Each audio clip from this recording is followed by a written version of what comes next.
데가 거의 없죠. 이 시스템이라는 말 자체가 약간 오염이 됐죠. 시스템이라는 말 자체는 사실 생물체가 생물학에서 온 용어인데 이게 마치 컴퓨터 시스템이 시스템의 모든 것을 다 말하는 것처럼 지금 사람들한테는 잘못 인식이 돼 있어서 시스템 분석 설계를 한다 그러면은 컴퓨터 시스템부터 이렇게 머리에 떠올리기 때문에 어렵다.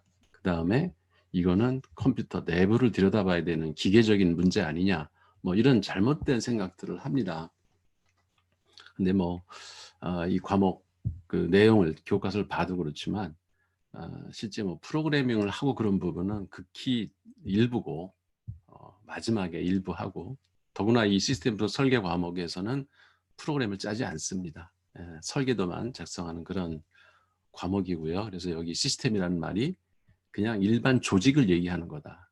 그래서 아주 쉽게 이 과목의 성격을 이야기하면 그냥 경영진단입니다. 그래서 상당히 상식적인 이야기들을 가지고 다루는 그런 그 학습 소재이고요. 그 다음에 이제 제가 이제 강의할 때마다 적용하는 하나의 이제 학습 목표 설정 방법이 있거든요. 그게 이제 교육학에서 얘기하는 이제 가네라고 하는 교수가 쓴 이론인데 이것도 잠깐 소개를 시켜드리고 그리고 어떤 식으로 수업 진행을 해왔는가 그 절차를 예를 들어가면서 보여드리고 어떤 학습 성과가 났는지 이런 걸 보시면 간접적으로 저렇게 수업하는 방법도 있구나라는 거를 여러분들이 체험할 수 있으리라고 기대를 해봅니다. 우선 줌의 특징이 뭐 우리가 저기 카카오 그것도 핸드폰으로 이렇게 전화를 할 수도 있잖아요. 양방 의사소통이라고 하는 게 이 줌의 특징인 것 같아요. 지금까지 저도 온라인 수업을 한 십수년간 온라인 수업을 계속 해왔는데 지금까지는 다 녹화를 해서 동영상을 띄워놓고 과제를 주고 퀴즈를 내고 뭐 이런 식으로 일방향이었죠, 강의가. 근데 줌은 학생들하고 직접 소통을 하기 때문에 흔히들 언론에서 이제 비대면 수업이라고 그러는데 사실 저는 줌에서는 비대면이라는 말이 이해가 안 가요. 대면이거든요. 오히려 클래스에서보다도 더 학생들하고 밀접하게 얼굴을 주고받고 보고 이야기하는 시간이 많다는 그런 생각을 했습니다. 그리고 이제 수업 자료를 공유할 수 있다고 하는 것. 지금도 제가 강의하는 내용을 공유하고 있지만 학생들끼리도 이 줌에서는 수업을 공유하고요. 제가 강의한 내용을 그대로 지금 여기서는 유튜브 동영상이 안 찍히고 있는데 저는 모든 수업을 유튜브로 다 찍습니다. 그래서 유튜브 동영상을 학생들이 언제든지 필요하면 들어가서 볼 수 있게 그런 식으로 수업 자료를 공유하고 있고요. 그리고 발표를 하면은 그 발표자가 이게 하이라이트가 되죠. 지금 우리 화면에서는 제가 얘기를 하니까 녹색 테두리가 이렇게 보이는데 이걸 모드를 바꾸면 발표자 얼굴만 보이고 나머지는 이렇게 작은 화면으로 바뀌는 그런 기능도 있죠.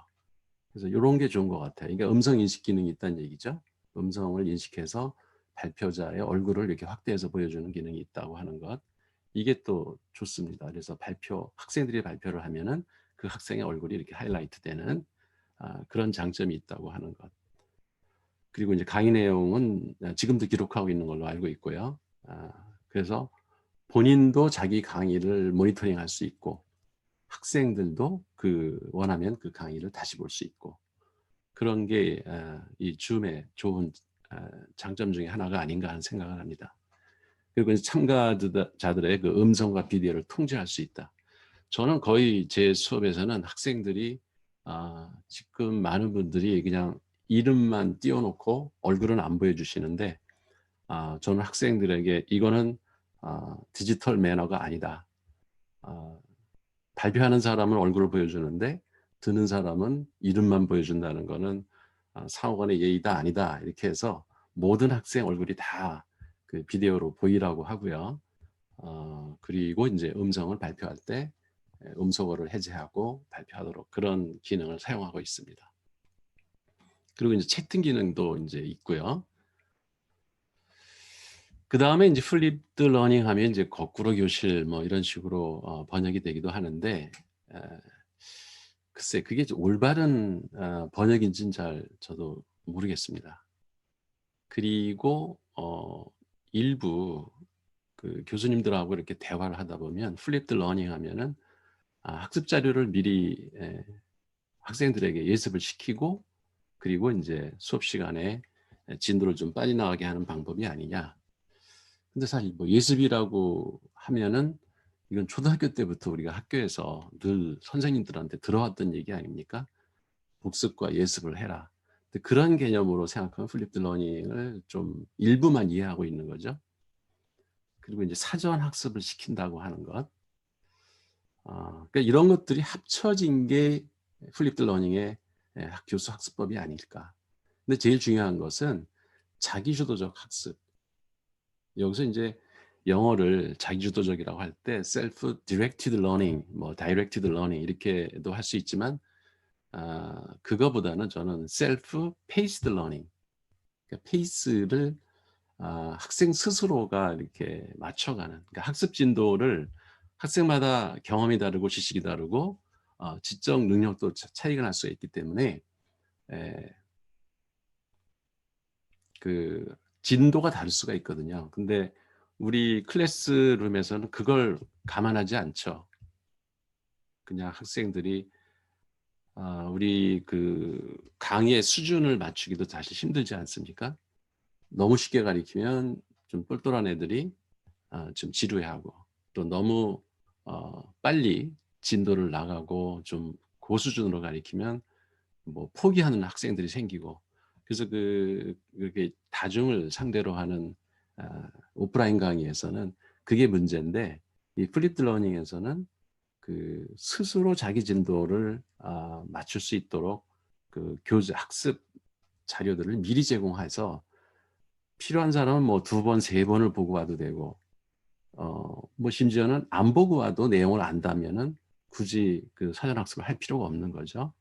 그래서 그 페이스메이커가 학생 스스로가 된다고 하는 게 이 플립드 러닝의 가장 큰 교수 학습 방법의 장점이 아닐까. 그리고 아마 그게 특징이 아닐까 저는 생각을 합니다. 여기 오른쪽 화면에 무제한 스승이라는, 요즘 제가 읽고 있는 책인데요. 어, 이게 그 프랑스 철학자 랑시에르라는 분이 쓴 책입니다. 근데 저는 이 책을 보고 상당히 충격을 받았어요. 아까 제가 이제 학생 그 지능 수준의 차이가 있다고 그랬는데, 이 책을 한번 교수님들이 꼭 읽어보셨으면 좋겠습니다. 지능의 평등을 이분은 주장합니다.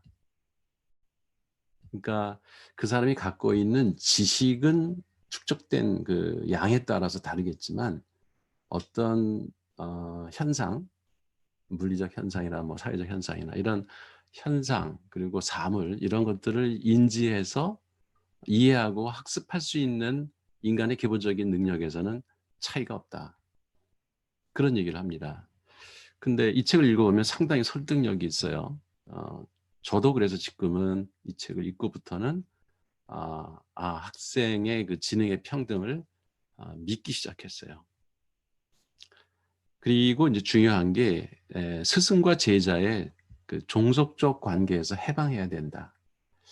이 문구에서는 저는 상당히 반성을 했는데, 대부분의 그 스승과 제자의 관계라는 것이 스승은 설명해주고 선생님은 설명해주고 학생은 계속 배우고, 이 관계가 나이가 들어도 계속되는 거죠. 저도 고등학교 스승님을 지금도 찾아뵙고 하는데 그분 뭐 70이 넘으셨어요. 근데 이제 그분은 의도적으로 그 제자들이 이렇게 본인을 떠받드는 걸 되게 싫어하세요. 그래서 그냥 우린 친구다. 저하고는 정확하게 10살 차이가 나는데 그냥 친구처럼 항상 대해주세요. 그러니까 환갑이 넘도록 저도 그분을 친구처럼 생각하고, 스승이지만 스승처럼, 그러니까 친구처럼 생각하기 때문에 계속 만나고 싶고 이야기하고 싶고 그런 인간관계가 형성되는 것 같습니다. 그러니까 교수는 학생들에게 자기가 아는 것을 아는지 모르는지 테스트하고 그것도 상당히 이제 권위적인 태도라는 거죠. 학생은 스스로 아까 지능의 평등에서 얘기했듯이 스스로 공부할 수 있는 능력이 있는데 일단 스승은 제자를 지적으로 나보다 열등하다 이렇게 전제하고 들어간다는 거죠. 그거는 크게 잘못된 거다. 이런 얘기들이 이 책에 있고요. 그 학습이 일어나기 위해서는 스승과 제자 간의 의지, 이 학습을 하겠다고 하는 의지, 그 교수는 학습을 제자들에게 학습 능력을 키워주겠다고 하는 의지, 이 두 가지가 결속될 때 교육은 가능하다. 이런 얘기들이 있습니다. 그래서 뭐 이 책을 설명하는 시간은 아니기 때문에 이 정도로 소개를 시켜드리고 여러분들이 좀 꼭 읽어보셨으면 좋겠습니다. 그 대상, 그 이 두 가지 교수학습법을 적용한 대상 교과목은 아까 잠깐 소개시켜드렸는데 시스템 분석과 설계라는 과목입니다. 이 수업의 목표는 사회 현상을 학생들이 관찰을 해서 문제점을 발견하고 그 문제를 해결하기 위한 해결책을 찾아내서 물론 언어로도 말로도 그 어떻게 해결할 건지를 발표를 해야 됩니다. 근데 이제 최종 그 보고서에는 설계도를 만들어야 돼요. 요게 이제 일반 과목들하고 좀 다른 거죠.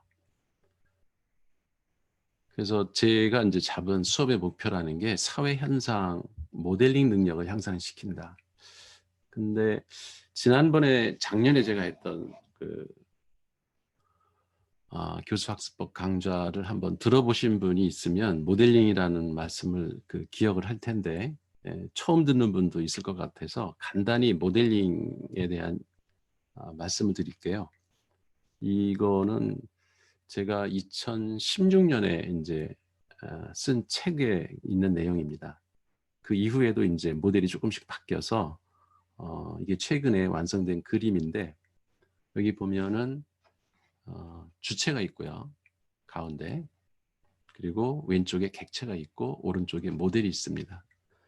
이건 뭐 제가 혼자 창안해낸 그림이 아니고 칼 포퍼라고 하는 그 과학 철학자죠. 그분이 쓴 책에 있는 그 모델이 있어요. 그 우리 인간들이 접하는 대부분의 어떤 인지 영역, 그러니까 지식의 세계 이런 것들은 크게 이렇게 세 가지 요소로 구성이 되어 있다. 그래서 칼 포퍼의 3세계 이렇게 아마 구글에서 검색을 하면 이 그림이 나올 겁니다. 거기에는 이제 맨 오른쪽에 모델 대신 객관적 지식이라는 게 있습니다. 근데 저는 그거를 모델이라고 하는 포괄적인 이름으로 명명을 했고요. 그래서 여기 이 수업을 할 때 이 과목에서는 주체가 이제 학생이 되고요. 교수가 아니고 학생이고 특히 학생들은 혼자 각자 하는 것도 중요하지만 팀을 짜서 프로젝트를 하기 때문에 협업 정신을 훈련받습니다. 그리고 이제 그 학습의 대상이 되는 게 이제 객체가 될 텐데 여기서는 기업의 실제 문제. 그러니까 경상대학의 모든 학과 교수들이 강의하는 과목들은 객체가 기업의 실제 문제입니다. 그리고 이제 행정학과면은 공공기관이 될 테고요. 뭐 자연과학을 하시는 분들은 객체가 자연 현상이죠. 자연의 사물들과 현상이 이제 객체가 될 것이고요. 어쨌든 그 전공에 따라서 이 객체는 다르죠. 근데 대학에서의 연구의 주체는 교수가 될 것이고 학습 주체는 학생이 되겠죠. 그리고 이제 여기 매체라는 게 있어요. 그래서 빨간색으로 제가 주체, 객체, 매체 이렇게 주요 요소를 빨간색으로 표시했는데 결국 우리 인간의 인지 활동이라는 것은 주체가 객체를 인식해서 그때 인식할 때는 감각기관을 통해서 할 수밖에 없겠죠. 그래서 시각, 청각, 미각, 후각, 촉각 5가지 감각기관을 통해서 우리 뇌 안에 인지세계 안으로 객체가 들어옵니다.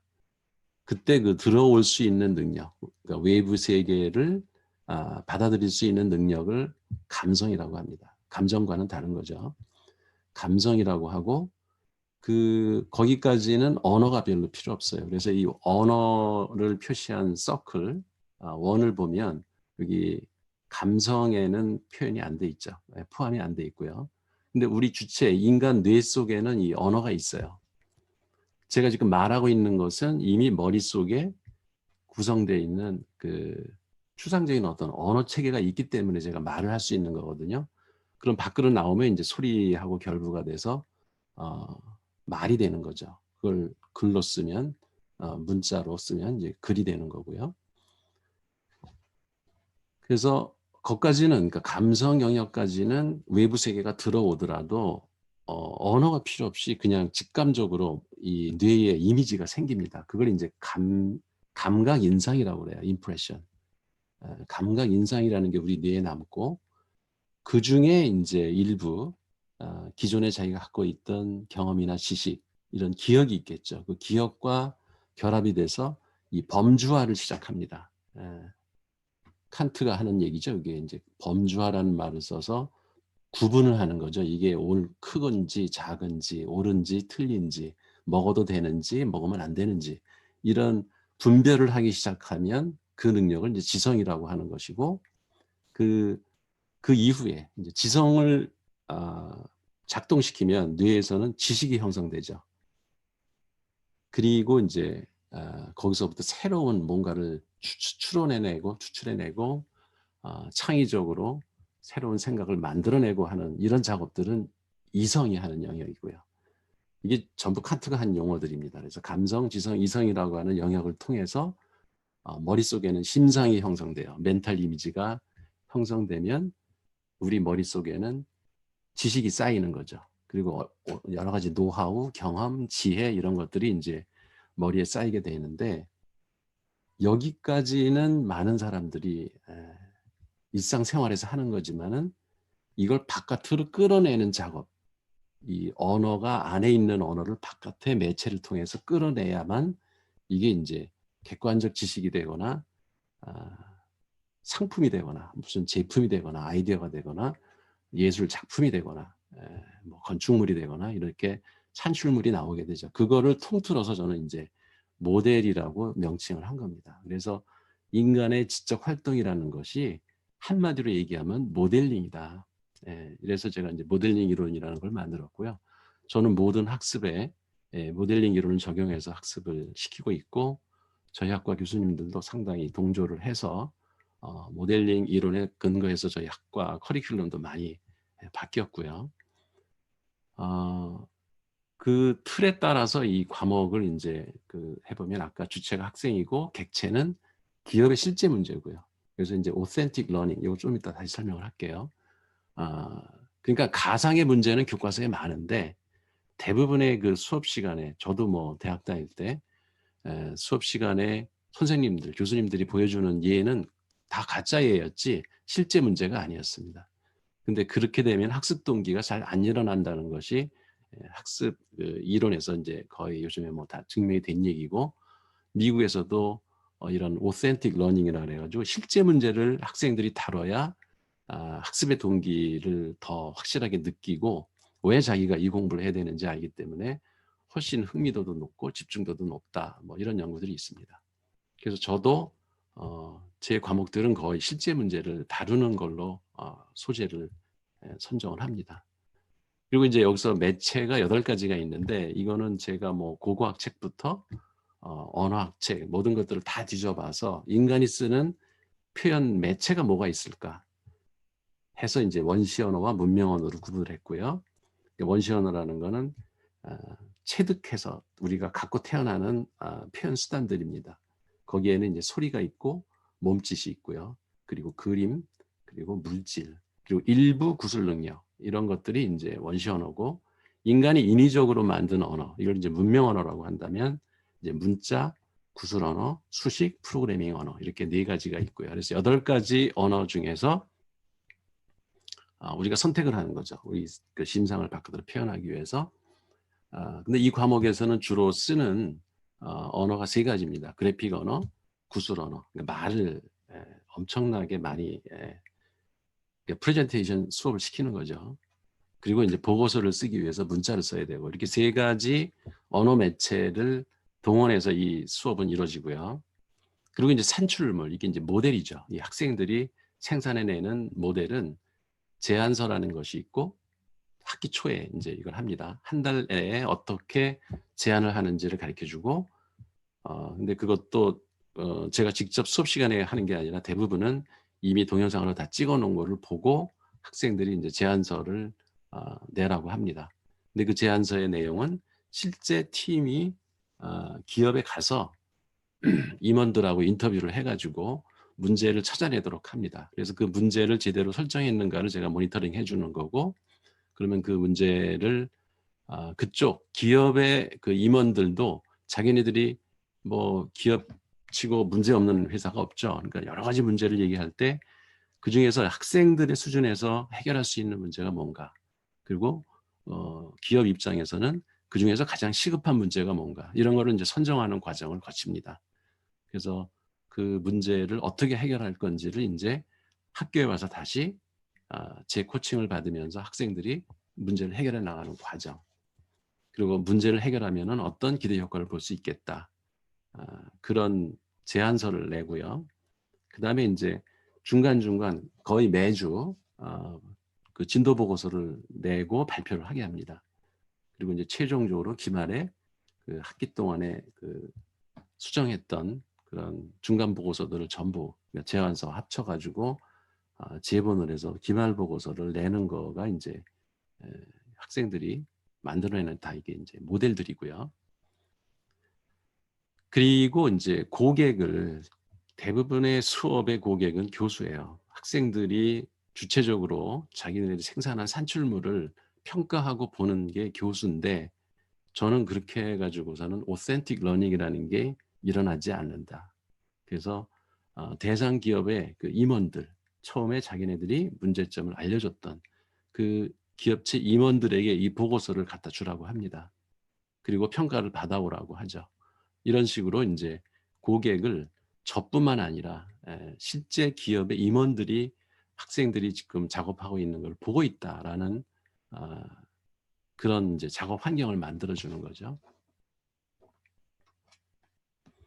그래서 이제 샘플로 이제 제안서 목차는 이렇게 목차만 줍니다. 일체 내용에 대해서는 알려주지 않아요. 그러면 이제 팀마다 다 회사도 다르고 또 이런 그 안에 들어갈 내용들도 전부 다르기 때문에 그러니까 장점이 이렇게 팀 과제를 같이 하면서 계속 프로젝트를 발표하고 서로 코멘트하고 하면 자기네들은 한 과제만 했지만은 이게 보통 한 30명이 수강하거든요. 그럼 30명 중에서 팀을 제가 이제 4명, 맥시멈 5명으로 짜라고 하는데 그러면 한 7팀쯤 나와요.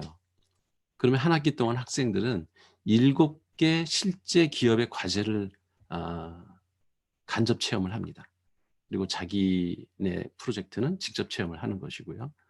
그렇기 때문에 학습 효과가 상당히 높죠. 많은 기업의 문제들을 다루게 되니까요. 희한하게 팀마다 같은 주제는 잘 안 나옵니다. 그러니까 어떤 거는 인사 관리 문제, 어떤 거는 마케팅 문제, 생산 관리 문제, 재고 관리 문제, 뭐 물류 창고 문제, 또 전략 문제, 이런 식으로 다양하게 이렇게 배분돼서 나옵니다. 그리고 이제 처음에 제안을 할 때 학생들도 누가 어떤 소재를 선택했다 그러면은 중간중간 이게 제안서를 낼 때까지는 바꿀 수가 있거든요. 소재를.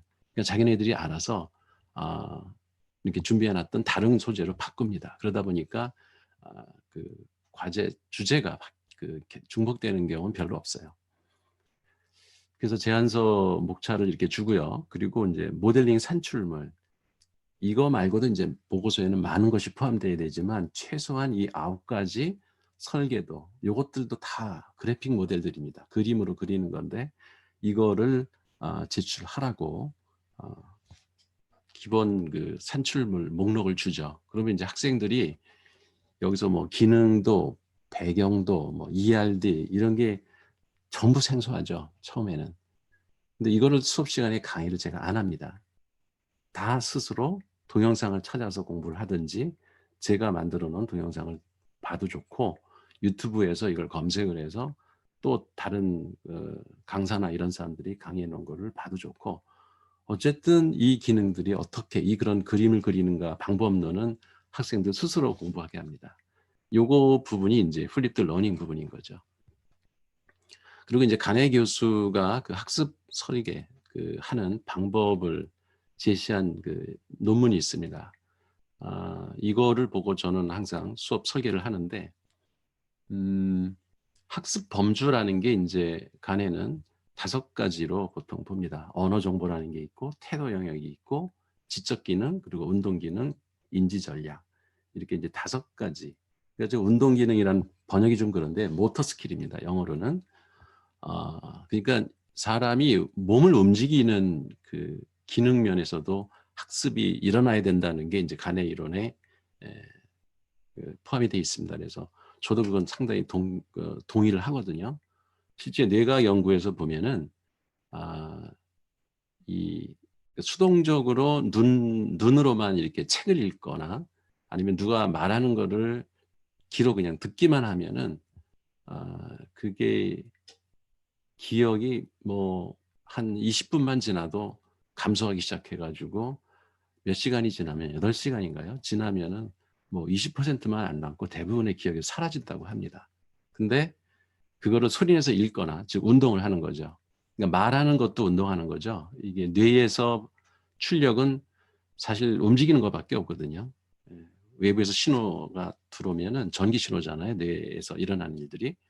그게 밖으로 나가는 거는 이 두정엽, 뇌 꼭대기에 있는 그 두정엽에 있는 모터, 그 운동 영역을 통해서 우리 척추를 통해서 온몸에 전달이 돼서 목소리 근육이 움직여가지고 그게 또 운동이죠. 그래서 말이 나오는 거고 우리가 글을 쓸 때도 손을 움직이려면 그러니까 몸이 움직여야죠.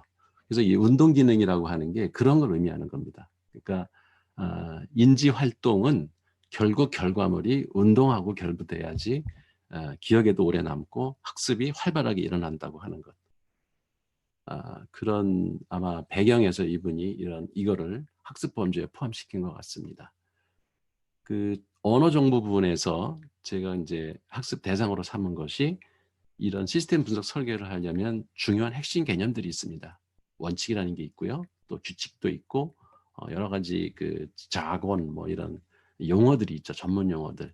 이런 것들을 읽히는 거를 학습 목표 중에 하나라고 합니다. 근데 이거를 제대로 학생들이 학습을 했는가 테스트는 퀴즈를 보고요.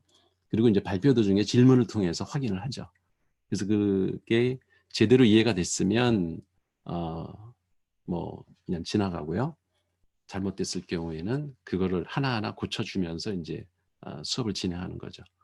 그 다음에 이제 태도적인 측면에서 이제 팀 과제를 하기 때문에 여기 협업 정신, 뭐 요즘에 기업들이 다 강조하고 있는 게 혼자 잘하는 친구는 필요 없다. 기업에 동료들하고 아니면 선후배하고 같이 힘을 합쳐서 문제를 해결하려고 하는 그런 협업 정신이 강한 그런 리더를 원한다. 이런 그 이야기들을 전경련에서도 하거든요. 그래서 여기서 이제 팀 과제를 팀 리더를 정하고요. 팀 리더한테는 좀 가산점을 줍니다. 근데 서로 하려고 그래요. 그래서 그런지. 그래서 어쨌든 리더 외에도 다른 그 영역별로 그러니까 업무를 그러니까 프로젝트를 하려면은 여러 가지 이제 임무가 주어지는데 그 임무마다 그 팀원들이 다 책임자를 정해서 그 분야만은 자기가 리더가 돼서 주도하도록 그렇게 이제 팀 과제는 유도를 합니다. 그리고 이제 이 교과 내용에도 직업 윤리라는 게 있어요. 그래서 정보 시스템을 다루는 사람들이 지켜야 될 것, 그리고 이런 프로젝트를 해야 할 때 기업체에 가서 어떤 자료 보안이라든가 이런 그 직업 윤리 의식 이런 것들도 고주시키는 게 이 학습 내용에 포함이 되어 있습니다. 이거는 동료 평가라고 하는 걸 학기 말에 이제 동료 평가를 해서 10% 정도 반영을 합니다. 성적에. 그래서 자기 팀원을 평가하는 거죠. 그리고 이제 지적 기능 측면에서는 이제 이 과제, 그러니까 교과목의 가장 핵심 능력이라고 하는 모델링 능력. 이 부분은 이제 데이터를 포착해서 이제 그림이 기억나시죠? 아까 그 객체에서 외부 세계를 뇌 안으로 끌어들이려면은 어쨌든 인터뷰를 하든 가서 관찰을 하든 현장 뭐 자료 수집을 하든 여러 가지 그 데이터를 콜렉트하는 수집하는 과정을 설문조사도 하고요. 또 인터뷰도 하고 이런 작업들을 시킵니다. 그것을 이제 범주화해서 구분하고 어떤 관계를 맺는 그런 작업을 시킵니다. 또 그런 능력을 테스트하고요. 그 다음에 이제 프로세스. 이 정보 시스템은 뭐 정보 시스템뿐만 아니라 기업이라는 것도 사실 이 세 가지 요소로 구성되어 있다라고 하는 게 뭐 이미 검증된 이론이죠. 이게 데이터, 프로세스, 커뮤니케이션. 이 세 가지가 모든 조직의 핵심 구성 요소다. 그러니까 이 세 가지 빼고는 없는 거예요, 사실은. 기업이라는 게. 비즈니스 활동을 관찰을 해보면 데이터가 있고 그 데이터를 처리하는 프로세스가 있고 절차, 그리고 마지막으로 그걸 서로 의사소통하는 커뮤니케이션. 그래서 정보 기술도 이 데이터를 모델링하는 정보 기술이 있고요. 보통 이제 DB 구축한다 이런 말하죠. 그리고 이제 프로세스 모델링. 이건 되게 이제 알고리즘으로 수식으로 해결하고 아니면은 규칙이나 절차, 업무 처리 절차 이런 것들이 프로세스 모델링 도구로 이용되죠. 그래서 여기에서 이제 가리키는 내용들이 이제 흐름도를 어떻게 그리나, 그 다음에 의사결정 과정은 어떻게 이루어지는가, 그 다음에 비즈니스 프로세스 리엔지니어링, BPR이라고 하는 방법론을 어떻게 적용하나, 되게 이제 흐름에 관련된, 업무 흐름에 관련된 그 모델링 능력을 여기서 함양을 시키고 테스트도 하고요. 그리고 이제 커뮤니케이션, 인터페이스, 이 프로그램에서는 이제 인터페이스라고 보통 하죠. 우리 일상생활에서는 그걸 커뮤니케이션이라고 하고, 되게 이제 화면 설계, 입출력 화면 설계 이런 것들이 이 커뮤니케이션 이 부분에 들어가고요. 물론 통신 네트워크를 어떻게 형성할 건지 이런 부분도 인터페이스에 포함을 시킵니다. 그리고 이제 하나 또 중요한 게 프로젝트를 어떻게 관리해 나갈 것인가. 그래서 프로젝트 관리라는 과목이 따로 있지만 그건 프로젝트만을 위한 어떤 과목처럼 이렇게 인식이 돼서, 이거는 실제 실무 과제를 자기가 프로젝트를 하면서 한 학기 동안 프로젝트 하나를 끌고 나가는 거기 때문에 자연스럽게 꼭 프로젝트라는 말을 안 해도 프로젝트 관리 능력이 형성이 되는 거죠. 이런 것이 이제 지적 기능에 해당하고, 이제 모터 스킬, 운동 기능에 해당하는 것이 소프트웨어 사용 능력으로 해서 필수적으로 이거는 쓰도록 합니다. 그래서 발표를 할 때나 보고서를 낼 때 여기에 명시된 소프트웨어를 사용하지 않으면 제출하지 않은 걸로 간주하고 빵점 처리를 합니다. 그럼 학생들이 자기네들이 여기에 저희 과에서 이미 구매한 소프트웨어도 있고요. 이게 비주얼 패러다임이라는 건 한 카피에 300만 원이나 해서 비싸가지고 이건 못하고 그냥 학생들이 그 학생 버전 한 달 쓸 수 있거든요. 그러면은 4명이서 한 팀이면은 4개월 동안 쓸 수 있기 때문에 그래서 학생 버전을 그냥 다운로드해서 쓰라고 합니다. 이거는 이제 되게 프로세스 모델링 할 때 쓰는 도구고요. 그리고 이제 프로젝트 관리는 MS 프로젝트 관리 소프트웨어를 반드시 쓰라고 합니다. 그래서 그 간트 차트나 뭐 진척도 이런 거 그릴 때 이 소프트웨어를 써서 그려야지 뭐 파워포인트나 아래 한글로 그려서 내면 전부 인정하지 않습니다. 이러다 보니까 제가 이 소프트웨어를 사용하는 방법을 가르쳐 본 적은 한 번도 없어요. 학생들이 다 스스로 익히게 합니다. 그러니까 학생들은 이 과목을 상당히 힘들어하긴 해요. 근데 이제 듣고 나면은 소프트웨어 사용 능력도 엄청 향상이 되고, 그 다음에 이런 데이터 프로세스 커뮤니케이션이라고 하는 거의 모든 조직의 그 핵심 요소들을 이렇게 볼 줄 아는 눈이 생기고, 그리고 이제 언어 능력에서 이제 발표력을 키우기 위해서 쓰는 소프트웨어는 뭐 흔히 쓰는 파워포인트도 쓰고요. 학생 따라서는 이제 프레지나 그 마인드맵, 저희가 꽤 많은 돈을 들여서 이 ThinkWise라고 하는 마인드맵 도구를 샀습니다. 작년에 제가 이제 이 마인드맵 써서 수업하는 방식을 한번 교수학습지원센터에서 강의를 한 적이 있었죠. 이것도 필수로 쓰라고 합니다. 그냥 써도 좋다라고 추천하면 아무도 안 씁니다. 그래서 강제화시켜요, 이런 것들은. 이런 것들은 이제 학생이 좀 싫어하는 측면이죠. 그렇지만 하고 나면 배우길 잘했다, 이런 평가들을 하고요. 그리고 이제 프로젝트 관리 능력에 그 MS 프로젝트 이외에도 구글 닥이나 그 스프레드शी트 이거를 가지고 그 진행하는 그 중간에 발생되는 문서라든가 뭐 자료 이런 것들은 공유를 해라. 그리고 나하고도 공유를 해라. 그래서 모든 팀이 지금 진행하는 모든 그 진행 절차를 저는 계속 보고 있습니다. 구글 닥에서. 그렇게 이제 모터 스킬 측면을 강조를 하고요. 마지막으로 이제 인지 전략이라고 하는 거는 이 학습 전체에서 겨냥하는 게 기업의 실제 문제를 인식해서 해결 방안을 모색하고 실제 문제를 해결해서 그 해결 방안이 기업체 사람들이 받아들일 만한 수준인가 이거를 테스트하기 때문에 이제 보고서나 발표를 통해서 이걸 이제 검증을 하게 되죠. 그러니까 한 학기 동안에 이 많은 걸 하다 보니까 뭐 학생들은 이제 뭐 코피가 터진다, 뭐 죽어난다, 온갖 불만들이 있지만 필수기 때문에 안 할 수는 없고. 그러니까 최악의 경우 이 과목을 6번 재수강한 학생이 있어요. 여학생인데 딱 한 명이 있어요. 근데 이제 재수강하는 학생은 한 3분의 1 정도 되고요.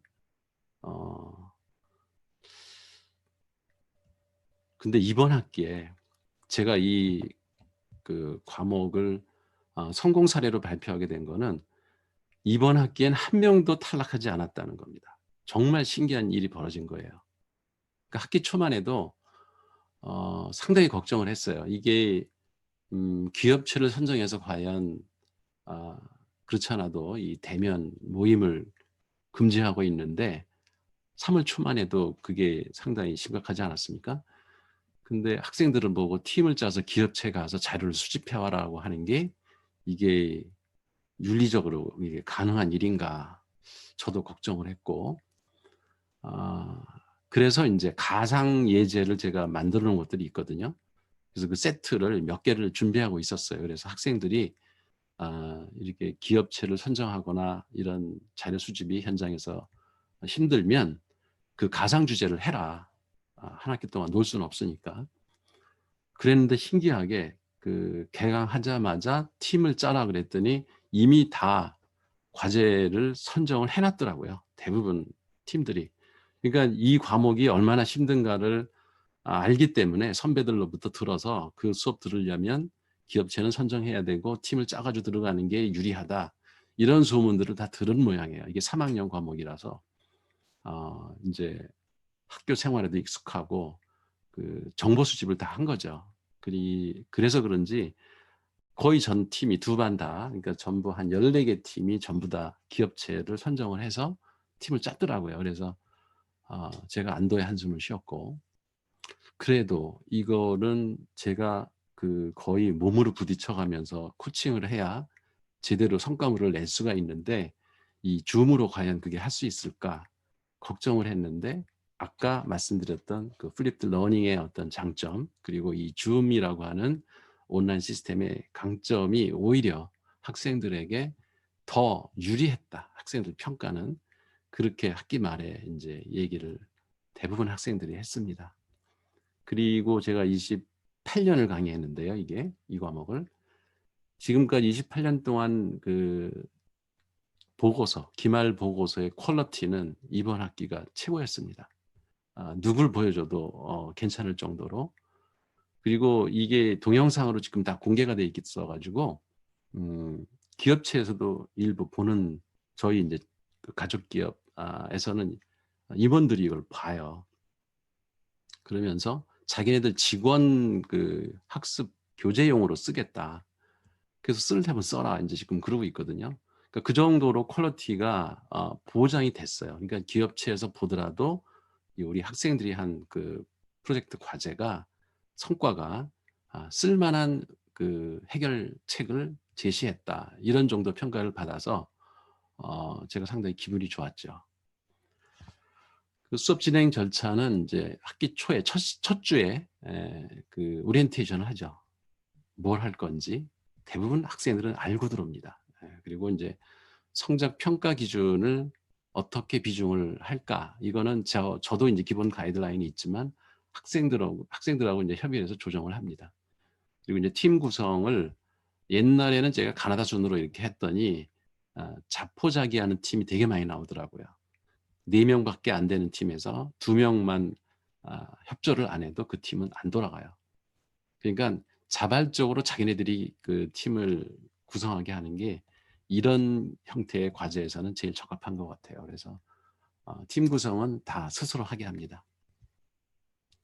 그리고 이제 남는 애들이 있어요. 팀에 끼지 못하고. 그러면 걔들만 따로 팀을 만들고요.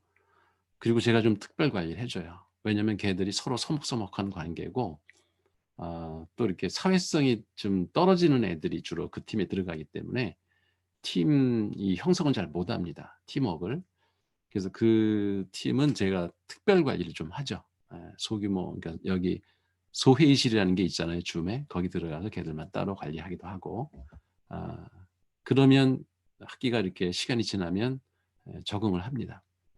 그리고 이제 기업 선정은 어떤 정도의 기업을 선정해라.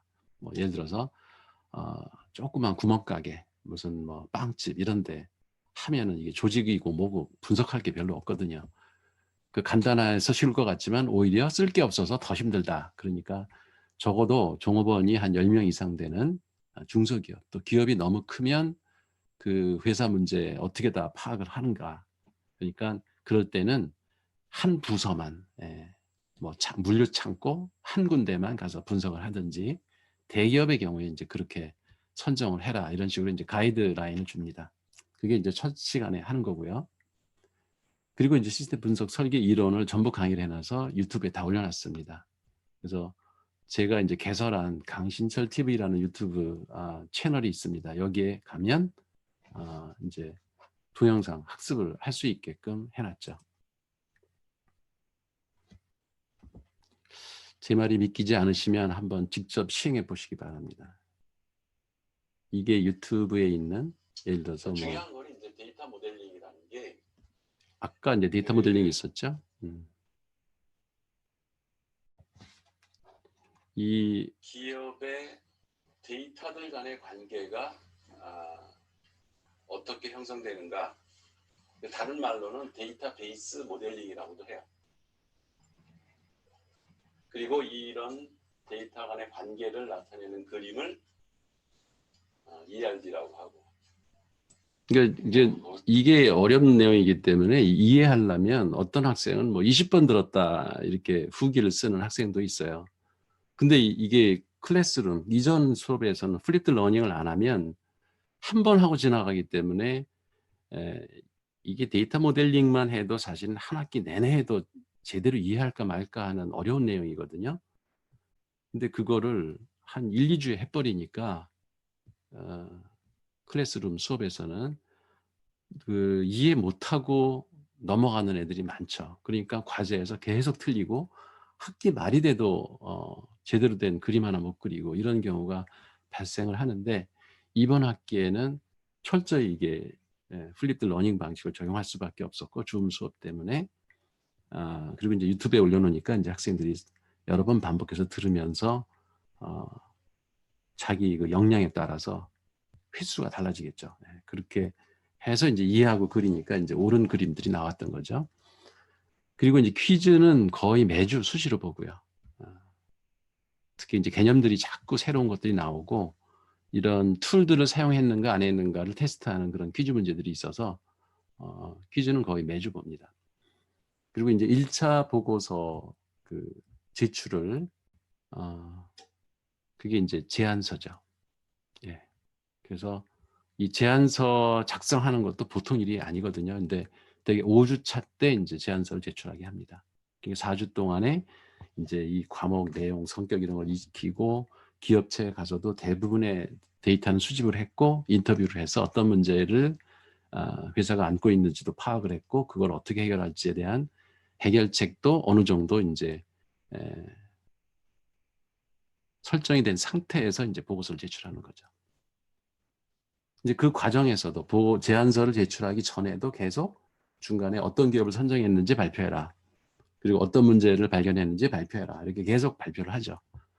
그러면 이제 제가 그 문제 설정 과정이나 그 인터뷰할 때 어떤 주의사항 이런 것들을 계속 코칭을 하고요. 그리고 이제 평가, 이거를 매 시간 평가를 하게 되고요. 그 과정을 이게 수업 시간 줌으로 한 건데요. 요거 한번 샘플로 보세요. 아이들이 눈물 납니다. 제 수업 들으면 하도 혹독하게 비평을 해서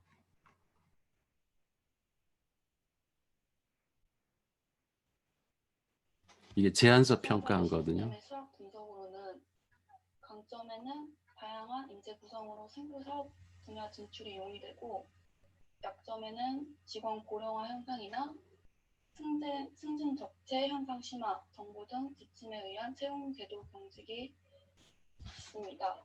기회에는 승진제도 운영의 탄력성이 증가되고 위협으론 법령 개정으로 채용 여건이 약화됩니다. 그게 전혀 개선이 안 됩니다. 수학 분석 다른 팀이 하는 거를 여러 번 봤을 텐데 수학 분석 이렇게 하는 거 아닌데.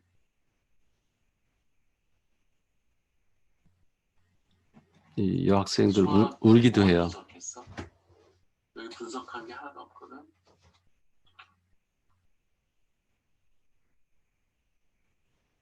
수학 분석을 왜 한다고 생각해? 그러니까 어떤 우리가 그 분석 도구를 쓸 때는 기계적으로 뭐 여기 샘플 목차에 이런 게 있으니까 그냥 자료를 채워서 넣는다 이러면 이거 왜 쓰는지도 모르고 쓰는 거잖아. 수학 분석을 왜 해? 목적이 뭐야? 이런 식으로 신랄하게 비판을 하기 때문에 학생들이 싫어해요. 수업 도중에는. 근데 이제 학기 말에는 되게 고마워하고 특히 이제 졸업생들이 이 과목이 힘은 들고 혼도 많이 났지만 가장 기억에 많이 남고 실무에서 거의 그대로 적용을 한다. 이 선배들이 그런 얘기들을 하니까 후배들도 겁을 잘 못하는 거죠. 그러니까 이제 수능을 하고 이렇게 수업들을 듣는데 이 과정이 그대로 녹화가 다 돼 있거든요. 유튜브에 저거 다 떠 있습니다. 그러다 보니까 발표하는 학생들이 자기 모니터링이 되고요. 줌 수업의 그 장점인 거죠. 수업 시간에 누구 보고 카메라를 찍으라고 할 수는 없잖아요.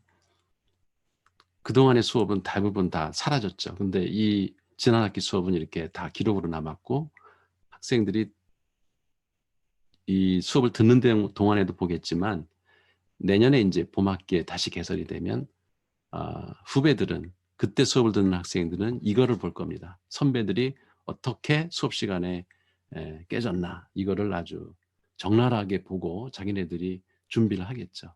그러면 이제 이게 쌓이면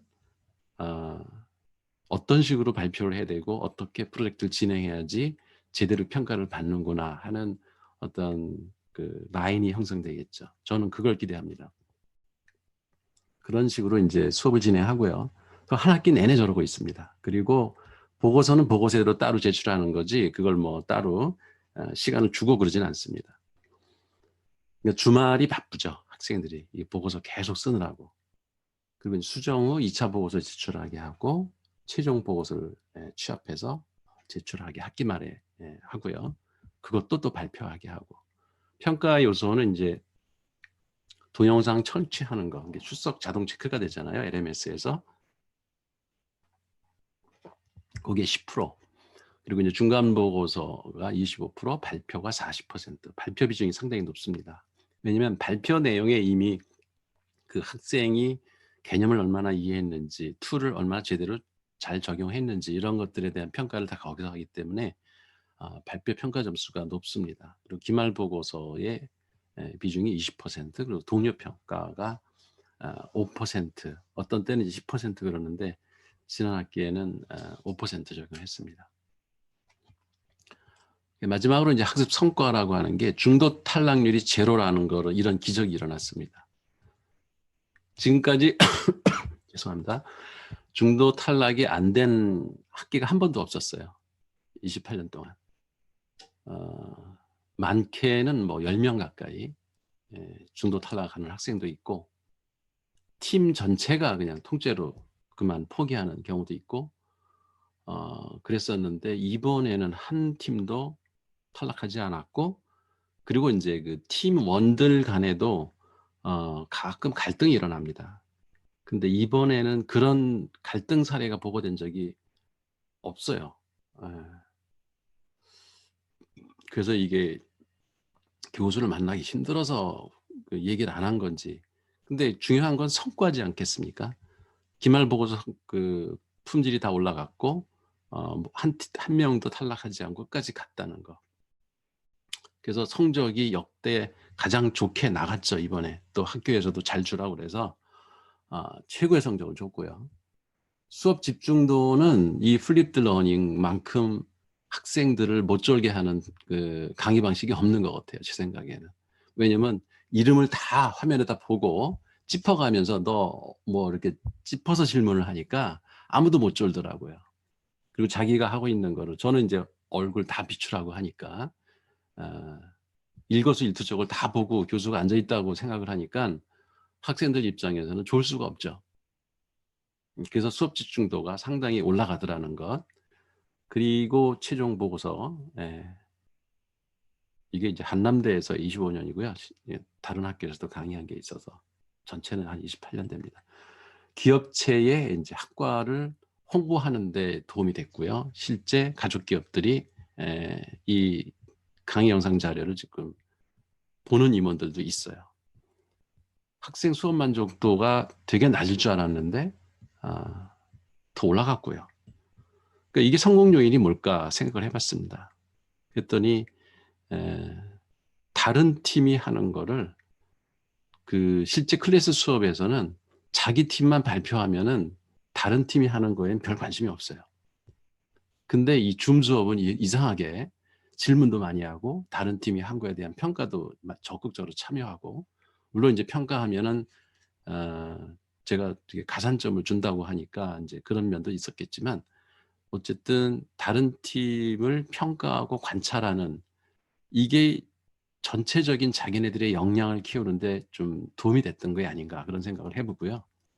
그리고 이제 아까도 말씀드렸지만 유튜브 동영상을 통해서 반복 학습을 하고 사실 지적받을 때는 수업 시간에 교수가 뭐 이거 틀렸다 그러고 그러면 그 당시에는 머리가 하얗죠. 그리고 당황을 해서 수정하겠다 말은 하지만 다 잊어먹거든요. 팀원들도 또 제대로 기록해서 그 문제점을 지적하는 학생들도 없고. 근데 유튜브에 있는 거는 말 한마디 한마디가 다 그대로 녹음이 돼 있으니까 여러 번 반복해서 들어가지고 그 지적받은 내용을 거의 완벽하게 수정을 해서 보고서를 제출하니까 좋게 점수가 나올 수밖에 없겠죠.